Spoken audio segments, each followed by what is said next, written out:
ಕೊಡೆವಿಡಿದು ಕುದುರೆಯ ದೃಢವುಳ್ಳ ರಾವುತನೇರಿ ಕೊಡೆಕೋಟಿ ಶೂರರು ಹನ್ನಿಬ್ಬರಯ್ಯ ಚಂದ್ರಕಾಂತಗಿರಿಯ ಗಜಬಂದು ಮೂದಲಿಸಿ ಅರಿದು ಕೊಲುವೊಡೆ ರಿಪುಗಳ ಕಲಿತನವ ನೋಡ. ಅವಿಗೆಯೊಳಡಗಿದ ಪುತ್ಥಳಿಯ ರೂಹಿನಂತಾಯಿತ್ತು ಕೂಡಲ ಸಂಗಮದೇವ ನಿಮ್ಮ ಹೆಸರಿಲ್ಲದ ಹೆಸರು.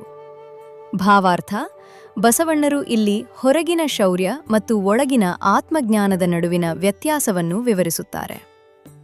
ಒಬ್ಬ ರಾಜನು ಬಲಿಷ್ಠ ಕುದುರೆಯ ಮೇಲೆ ಕುಳಿತು ಛತ್ರ ಹಿಡಿದು ಲಕ್ಷಾಂತರ ಸೈನಿಕರು ಮತ್ತು ಶೂರರ ಮಧ್ಯೆ ಸಾಗಬಹುದು. ಯುದ್ಧದಲ್ಲಿ ಬಲಿಷ್ಠ ಆನೆಯನ್ನು ಸೋಲಿಸಿ ಶತ್ರುಗಳನ್ನು ಜಯಿಸಬಹುದು. ಇಂತಹ ವ್ಯಕ್ತಿಯನ್ನು ಲೋಕವು ಮಹಾವೀರನೆಂದು ಕೊಂಡಾಡಬಹುದು. ಆದರೆ ಇವೆಲ್ಲವೂ ಬಾಹ್ಯ ವಿಜಯಗಳು ಮಾತ್ರ.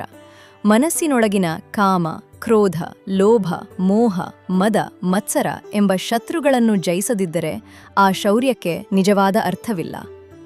ಕೊನೆಯ ಸಾಲಿನಲ್ಲಿ ಬಸವಣ್ಣರು ಹೇಳುವುದೇನೆಂದರೆ, ಕೂಡಲ ಸಂಗಮದೇವರ ನಿಜಸ್ವರೂಪವು ಮಾತಿನಿಂದ ವಿವರಿಸಲಾಗದದ್ದು.